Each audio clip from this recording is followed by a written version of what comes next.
In this series, we'll learn how to use Blender's 3D and 2D tools to create this awesome Toon shaded scene. We'll be modeling and texturing and even using the grease pencil tool for our 2D character. So let's jump right in.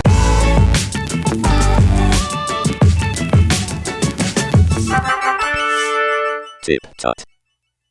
Hello everybody and welcome back to TipTut and to this Blender series where we've been working with the 3D and 2D tools to create a complete scene from start to finish. Last episode we added the foliage like bushes and grass to our scene. If you haven't watched the previous episode, you can do so here. This time we'll be adding all the little details like flowers and mushrooms that bring the scene to life, and we'll be looking at animating the 3D elements we've made so far. Okay, let's jump right into it.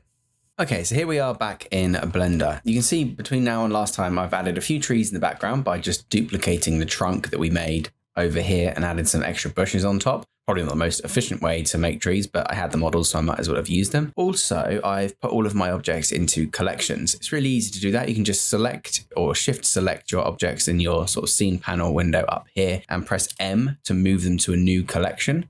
Click the new collection icon, and then I'm going to name this one Physics. When you press OK, it will pop them into a new collection for you. Another thing you'll notice is probably that you're going to get a load of lag if you try to look at this in viewport rendered mode, or maybe even a little bit in solid mode. You might get a bit of lag. And that's because we've got all of these particle effects turned on. So what I'm going to do is just select, for example, my bushes, and using that modifier add-on that we enabled last time, I'm just going to turn off all the modifiers for those. My background trees here, I might actually just turn those off in the viewport as well, so we don't have to look at them. That's already going a lot better. And whilst I'm at it as well, I'll just select the particle systems for my grass, and we'll turn those off as well. And then even in viewport rendered mode, you'll get a lot less lag. It's really only the particle systems that cause trouble. So today we're going to add a sky to our world. We're going to add some nice details to our grass down here, like mushrooms and small flowers. And we're going to animate our 3D elements. Then in the next and final episode, we'll look at the grease pencil objects and animating our character and water. Let's start off by making a small flower, okay? So I'm gonna shift right click somewhere on my plane so that my 3D cursor is attached to the ground. And I'm going to add something called Mesh Single Vert. If you can't see that, you need to enable the add-on. So you can go to Edit and Preferences. This is once again, a pre-built add-on. So this is an add-on called Extra Objects. So if you just type in extra, you can just check that, enable it and choose refresh. And then when you press Shift A, you can see this extra menu down here, add mesh single vert, okay? And we're gonna add a single vert. In edit mode, making sure that you have vertex selection on, so that's shortcut 1. You press E to extrude that point upwards, and you can see you can start generating a line. So let's lock that on the Z axis,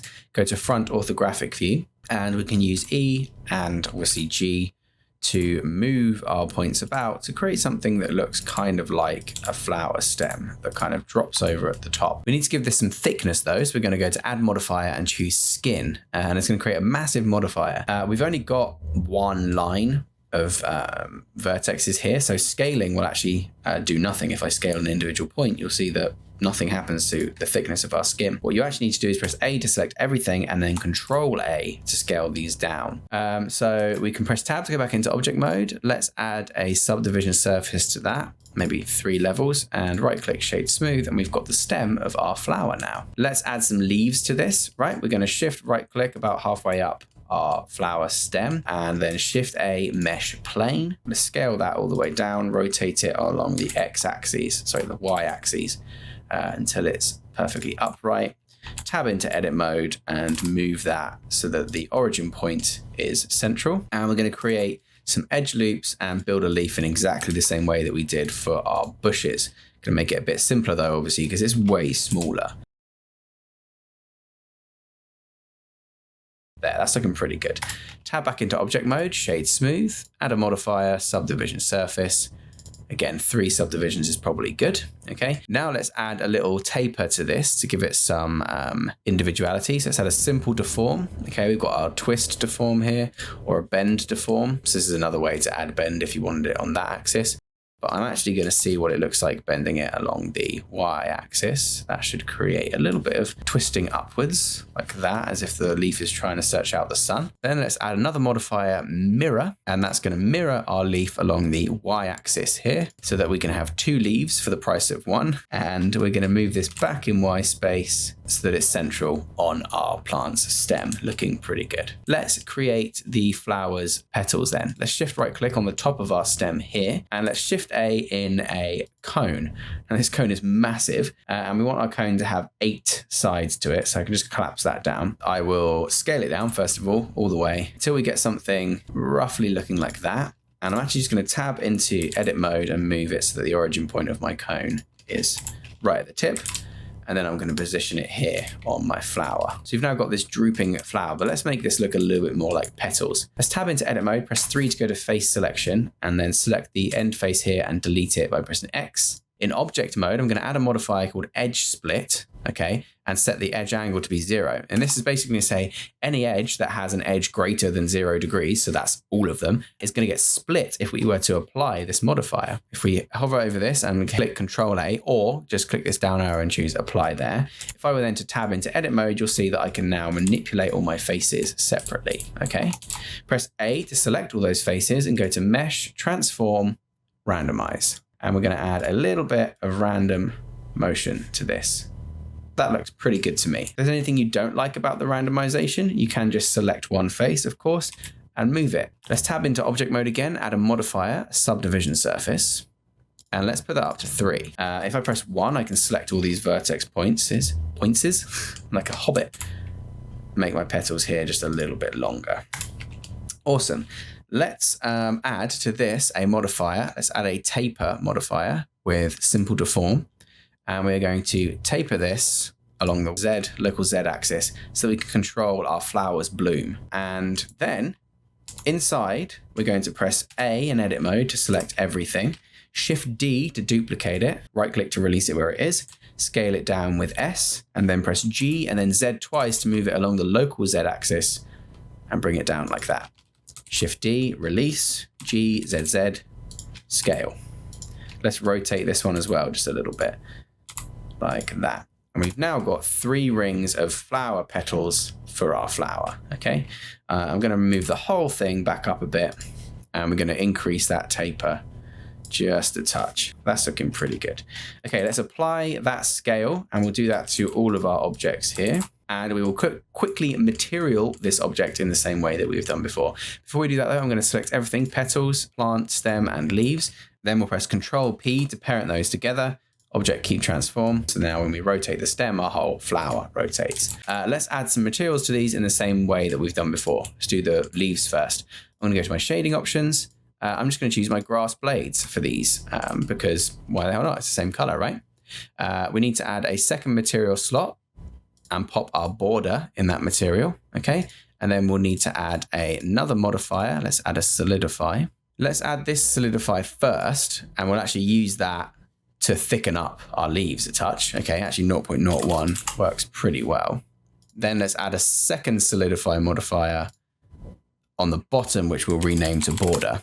And we'll do this with the flip normals and offset material to create the black border. Then if we move our solidify modifier after the subdivision and the deform, that's going to fix our borders for us. Okay, so that's the leaves done. Let's do the same thing for the stem. We're going to go to our materials, add a first slot. In that first slot, we'll put grass blades. Add a second slot. In that second slot, we'll put border. Add a solidify modifier onto that. Bring that out to 0.02.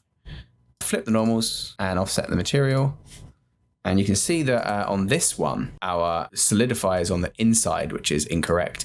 If you change the offset this time, because it's a single vert, that will work. Now, if you change it to 1, that's going to be 0.02 thickness, but these are so tiny that you probably don't want this to be the same thickness as the rest of your solidify objects. So I'm actually going to set this 0.02 on these leaves, but on the stem here, I'm just going to play with the modifier and the offset until I get something that I like. Let's do the petals now as well.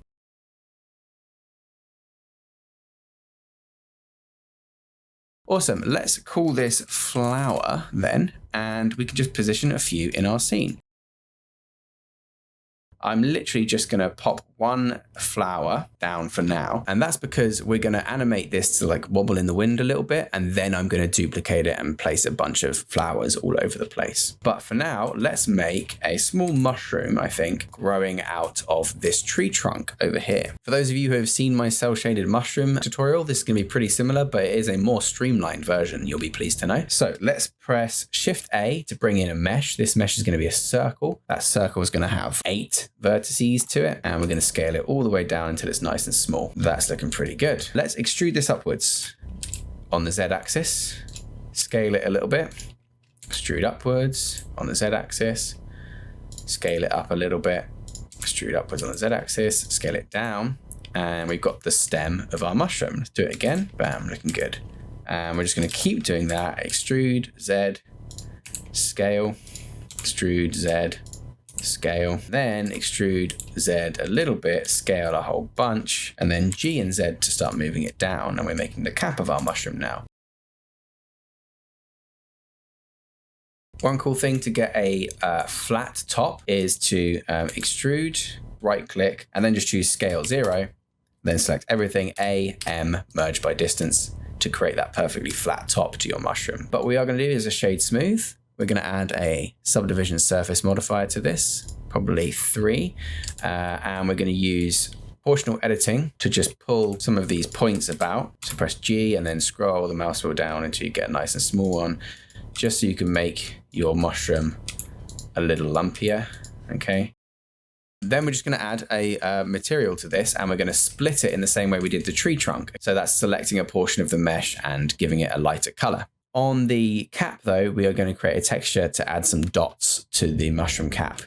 So let's do that first. Let's go to shading, create a new shader. I'm going to create my petals shader and I'm going to duplicate it. And I'm going to call it mushroom cap. From mushroom cap, we're going to change this pink to our reds. That's looking pretty good. I'm happy with that. However, we're going to mix in an image in the same way we did for our mud so that we can create a mask for the dots. Let's first of all disconnect this surface and we'll group these with Control G. And this time I won't accidentally cover up the group output, but I'm just going to connect that to the group output and the group input to the base color. And we're going to go back up a level. This is going to be called mushroom cap. Then let's create a new series of nodes. This is going to be an image texture. Then we just want like a base white color. Okay, so we're going to Shift A and we're going to create an emission shader. Then Shift A again, mix, and we're going to mix those two together. The mushroom cap is going to be color 1 and color 2 is going to be the emission white. And we're going to control that using the mask that we're about to create. So we'll go to connect our surface like so. The factor is going to be all white at the moment, so it's going to show all mushroom. Let's create a new image texture. 1000 pixels is fine because this is so tiny. And we'll just call it mushroom spots. Let's save. Let's go to UV editing because remember we have to unwrap this. So we can press A and U to unwrap it. And now it's going to look a little bit better. So then when we go to texture paint mode, we should be able to now paint nicely on the outside of our mushroom. We are still getting some weirdness here though. I wonder why that is. Let's see if we can fix that. Let's press A to, in UV editing, let's press A to select everything. Press U for unwrap, but this time choose Smart UV Project, which is going to cut my mushroom into pieces. And let's see if that fixes it. Under texture paint now. Yeah, there we go. We can start painting on our mushroom properly. Let's change everything back to black. Right, so we have some nice spots on our mushroom now. That's looking nice. I'm going to just tidy up that little last bit there. So back in layout mode, we can see now that we have spots all over our mushroom, which is beautiful. Final thing then is to tab into edit mode, select all of the faces on your mushroom's stem, and we can assign to these a second material. So under the materials tab, let's press plus to go to a new material. And we'll choose the bark, might as well, and just click assign. Now we have a mushroom stem that's looking quite nice. This isn't going to be animated. So what we can actually do is just duplicate this around, play with the rotation, the scale values, and create yourselves a whole series of little mushrooms all over the shop, okay? If you want to, you can add your solidify modifier to this as well. So we'll add in a third material, that's a border, and we'll add a solidify modifier to that. Then flip the normals and offset the material by 2 this time. And again, if you want to play with the thickness, I actually quite like that being nice and chunky. One nice little shortcut to move things quickly in 3D space is if you just shift right click an area, say like here, you can then press Shift S and choose selection to cursor. And that's going to move your selected object to that 3D cursor, which is perfect for moving objects around planes.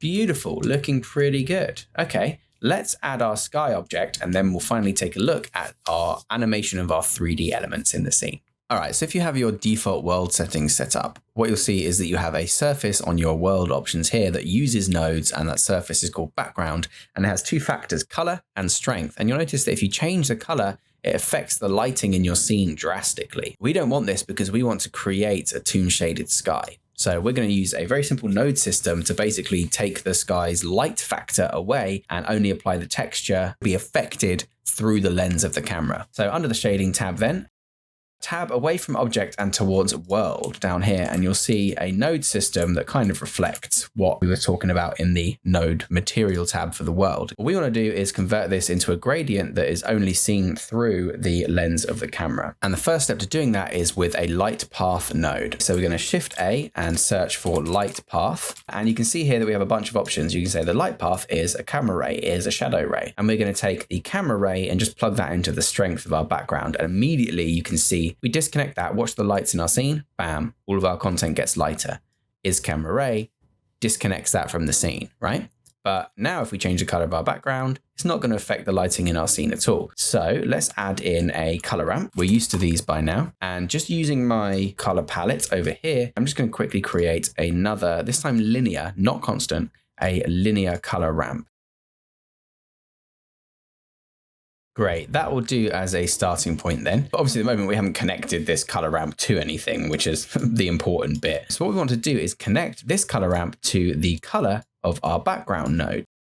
And our light path is now this gradient. But what we can't do is, unfortunately, without anything else, control the position of this gradient. So that's why we only see one of the colors, which is the middle of the color ramp. To control that, we're going to need a gradient texture, color of which goes into the factor of the ramp. That just allows us to basically say, this is a texture that I want to move around. And then to move it around, we want to add a texture coordinate into a mapping node. And we want to point the camera's view into the vector and the vector into the vector of the gradient texture. And bam, we can now start to see our gradient. Now, what this means is no matter where I position the camera, you can see that that gradient is never going to move. I'm rotating it around and doing all sorts of weird shit. And the gradient that is applied is the same. So let's lock onto our plane, for example, or this rock, and position what we think, roughly might be the first shot in our scene. And we can now use the location and rotation, and also importantly, the scale as well, to position in our scene our gradient.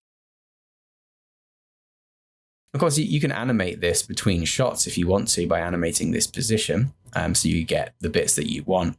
But I think I'm pretty happy with this remaining mostly dark, just because of the color of the sand and things like that. All right, fantastic. So we now have a basic sky object set up. Let's do a little bit of housekeeping before we move on. I'm just going to start setting up what I think I might want to be my basic lighting in the scene. So I'm just going to delete this normal light and making sure I'm in my main scene collection here. I'm going to Shift A, new light, sunlight.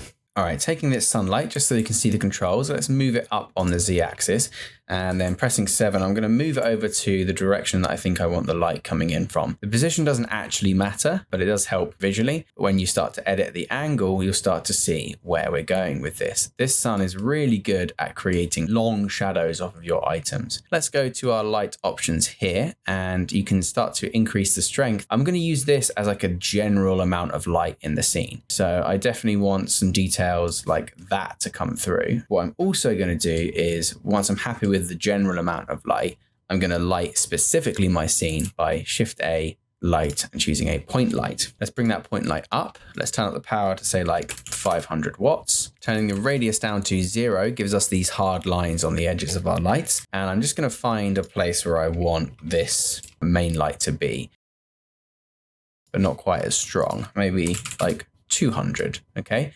Now I can start to see that we've got a nice bit of brightness in the sand down here. Maybe we want a little bit more detail behind this tree. So we can select our point light again, Shift D, and then Y to move it back in Y space. And we can get a little bit of reflected light off of the tree here, like that. Let's bring that down to say like 50 watts. Bring it down in Z space off of our grass and just behind the tree. And that's going to give us just a little bit of light behind that tree for when we go for our low angle shots and things like that. I'm going to select everything in my scene, go to my modifiers, and I'm going to turn off all of my modifiers in the scene, except for, let's select these objects here and turn on our curve so that the cliffs remain in the same place. This is going to mean that I get true 1-to-1 animation speed whilst I'm working on this. And the first thing I want to do, because it's nice and simple, is start to animate our flower. So we're essentially just going to rock this back and forth. So I'm going to drag up my timeline so I can see where we are. And it's really important that you start on frame 0. The best way to animate simple things like this is just to stay, I find, in layout mode, not actually going to animation mode. I save that for later when I go to my grease pencil and stuff. Okay, so let's press I for insert keyframe and we will choose rotation. And then let's move this over just a little bit so it starts slightly wonky. We have to press I and rotation again to confirm that. Let's move over to 1 second. So that's 24 frames per second. Remember, we set that up in our render settings. 24 frames per second. There we go. And then let's rotate that back this way. I and rotation to keyframe that again. And then I'm going to grab my first keyframe here, Shift D, and move that all the way over to say frame 48. And then what we've got is a flower that rocks back and forth. Way too fast though. So let's select all of our frames here and press S to scale them up and G to move them along. So it's literally the same controls as the normal workspace, just so that it takes longer to do that.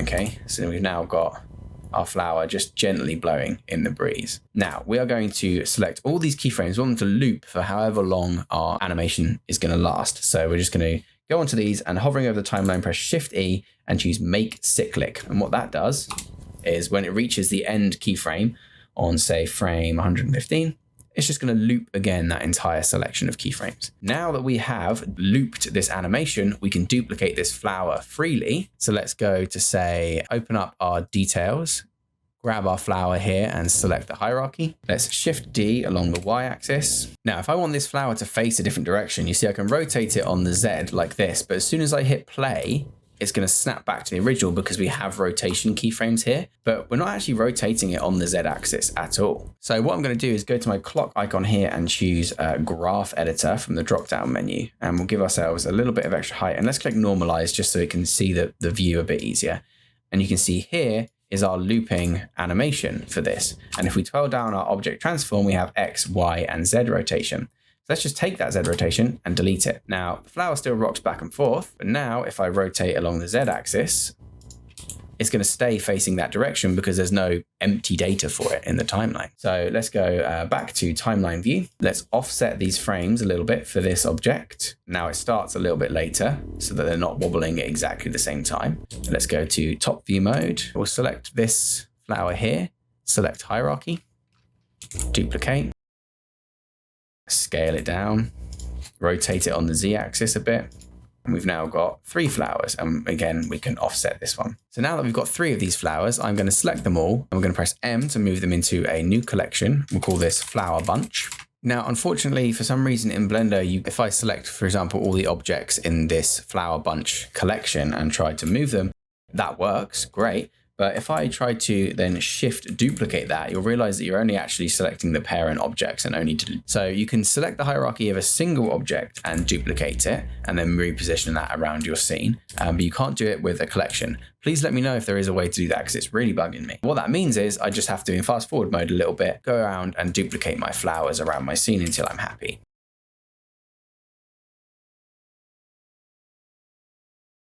Okie dokie, so we have some wibbling flowers in our scene. Perfect. Let's add a little bit of motion to the leaves on our bushes using the exact same methodology. And then we'll use our turbulent modifier to modify our grass. So for the moment, let's just turn on for this bush here, which is going to control the leaves on all the bushes. Let's just turn on all of our viewport visualizers like so. This bush also has the leaf object that is creating all of the effects for the particles. So we will turn on all the viewport visualizers for that as as well so that we get our bush. And just as an example, let's turn on the particle system for one other bush. So what we want is just some gentle looping motion. So we're going to keyframe, rotation.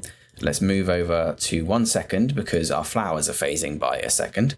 And let's just rotate ever so slightly our leaves like this. Let's eye and rotation again. Let's go to frame 48. Let's just rotate a little bit in a different direction. Change the axis viewpoint as well, like that.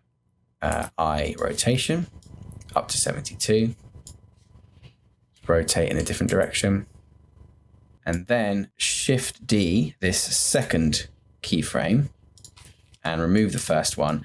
And what we'll have is a perfect looping rotation of leaves, okay? And then Shift E, make cyclic, and that's gonna have now some gentle sort of wind rustling through our bushes. But it all looks a little bit kind of static and samey at the moment. So let's go into our particle settings here. And you see we have this phase option and our phase randomize option. So if we turn up our random phase just a little bit, okay, until we get something that's a bit more random, you'll notice that now all our leaves move a little bit more individually, or look like they do because they are individually rotated. What you can also do as well, if you wanted to, was keyframe the randomness of this phase as well. So let's go click this little icon next to randomize phase to animate the property. And then let's say at frame 24, let's put that to, instead of 0.16, let's put that to 0.22. Okay. Then let's click that keyframe to confirm that. At 48, let's go down to like 1.4, keyframe that. And at 72, let's go back up to 1.6. Keyframe that. We can Shift E those and make those cyclic as well. So they'll be looping. And now we've got a lot more random movement. Whoa, way too much. What's happening there? Did I not put a dot in? Oh, I see. I was being an idiot. I put it from 0.16 going all the way up to 1.2 instead of 0.12. So that's 0.12 there. We'll keyframe that. This one should be 0.14. God, I can be a big old dum-dum sometimes. And this one should then be back to 0.16. There we go. And we'll keyframe that one. So now we've got much less pronounced motion in the leaves, so that as this is rotating, if you have it be at a different speed than your leaf speed, movement speed, then you're going to get a lot more random motion in your bushes there. So that's all of the manual keyframing for the background. What we want to do now is keyframe our grass physics using our turbulent displace. What I'm going to have to do for this is once again, select everything, turn off all of our viewport visualizers. Let's turn on the modifiers for these two guys, the curves, so they go back into place. And we will turn on as well our particle system modifier for this top grass, a bottom grass. Bonk, like that. Now, this is going to be a nightmare to render in material mode, so you might as well watch it in solid mode and see if that's a little bit more helpful. If it's still too slow on your computer, depending on the power of your computer, you can turn down your particle amounts. So here you have emission. Okay, we're currently at 10,000. Let's put that down to like 500 for now. Okay, and we'll do the same thing down here. 5,000 goes down to 250. Just gives us just a few particles to work with instead of like a bajillion million of them. Then we need to just grab our turbulent displacement modifier object up here. And you can see that moving it around basically generates the wind's movement. So I'm going to just plonk it on my ground here. And I want the wind blowing in a kind of this way direction because that's the way that my objects were rocking. So Shift S, selection to cursor, and then let's bring it up just a little bit so that we can see it moving. I keyframe that location. What we're going to do is just have it go, say like 250 frames because we don't want this one to loop, because if it loops, then the grass is suddenly going to start blowing the other direction. So we'll go to 250 frames and we'll just go to top view and we'll just move it over a bit. I, location. Then just take a look at one of your flowers and your grass over here that we've got. Just press play and see if the movement of your grass seems to be the same sort of speed. Moving a bit fast, I think, compared to the flowers. So all I need to do for that is just go to my last keyframe here and just move it back a bit so it travels over less space. So I and location. And then there we go. We can see it starting to move a little bit better for this one. So what we don't want for this one is it to start moving slowly and speed up, because otherwise our grass is going to weirdly be slow at the beginning. So that's a really easy fix. We just select both of these keyframes, right click, and change the interpolation mode to linear, which basically means as soon as it starts, move at the speed you're going to move for the rest of the animation. And now you can see we have a little bit more motion in our grass. So that's looking pretty good to me. And as far as 3D animation goes, that's pretty much it. The rest is going to be grease pencil stuff. I'll do a quick little render out of this so that you can see the finished product. Okay, so there we have it. We have finished modeling all the 3D aspects of our scene and done a little bit of 3D animating. Obviously, you can tweak this to your heart's content. I'll probably be tweaking it off screen, but otherwise we are done with the 3D portion. Next episode, we're going to be adding some grease pencil objects for our water and our little creature character that's going to be animated. Then we'll do some simple camera cuts in animation, and then we'll export the whole thing for a finished product. So hopefully you'll join me for the final episode. Well done on making it this far. If you have, then you are definitely in the minority and you should congratulate yourself for your tenacity. So well done. And I'll see you next time on another episode of TipTut. I want to give an absolutely massive shout out to my level 2 and above members, without whom TipTut would have died a long time ago. Thank you so much for your support. And if you'd like to become a Tip Titan, you can click that join button below for exclusive perks and benefits.